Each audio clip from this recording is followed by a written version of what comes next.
Ақ халатты абзал жандар.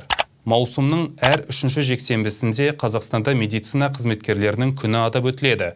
Кәсіби мереке қарсаңында біздің түсірілім тобымыз жас мамандардың жұмысы туралы әңгімелеу үшін Қарағанды медицина университетінің клиникасына барды. Дәрігерлік мамандықтың маңыздылығы өте зор. Медициналық университеттің клиникасында күн сайын терапевтік және хирургиялық профильдегі дәрігерлер адам өмірін сақтап, қауіп-қатердің алдын алады. Адам жанының арашасы болып жүрген мамандығына адал жандардың бірі Руслан Бадыров. Бүгінде хирургиялық блоктың меңгерушісі қызметін абыроймен атқарып жүрген ол ата-анасының жолын қуып медицина саласын таңдаған.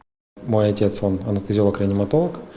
Мама. Менің әкем реаниматолог, ал анам терапевт. Сол кісілер менің медицинаға деген қызығушылығымды оятты. Сосын өзім де ерекше құштарлықпен бұл істі қолға ала бастадым. Өзімнен үлкен тәжірибелі мамандардан біраз нәрсе көріп білдім. Қазір осы жолда еңбек етіп, өз мақсатыма жетудемін.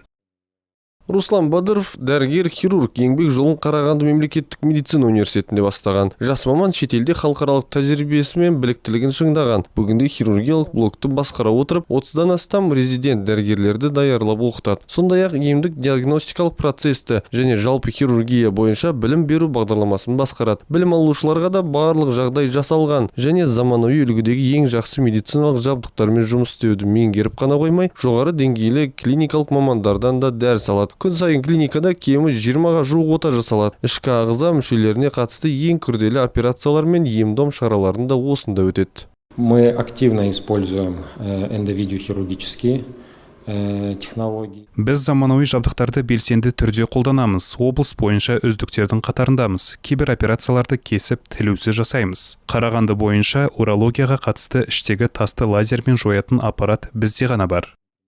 Терапевтік блоктың меңгерушісі бұл бағытта әлі толық зерттелмегенін айтады. Жыл сайын созылмалы жұқпалы емес аурулар саны артып келеді дейді. Терапевттің жұмысы ең алдымен верификациядан, диагноздан тұрады. Науқас нөлдік қалыпқа ие болған кезде диагностикалық тексерулер кешені басталады. Нәтижесінде бір диагностикалық гипотеза алынып, емдеу тағайындалады. Поэтому я и выбрал это направление, чтобы углубленно. Осындай күрделі мамандықты таңдауды жөн көрдім. Қосымша диагностиканың, терапияның басқа да қырларын зерттей бастадым. Дәрігерлік мамандықтың күрделілігі ауыр физикалық еңбекте ғана емес, сонымен қатар пациенттер мен олардың туыстар алдындағы жоғары моральдық жауапкершілікте. Бұл қиын жолды олармен соңына дейін аяқтау әр маман үшін маңызды. Клиника қызметкерлері әрбір пациентке медициналық көмек көрсетудің жоғары деңгейін көрсетуге ұмтылады. Еркеғали Бекболат, Николай Шевлев, 5-ші арна.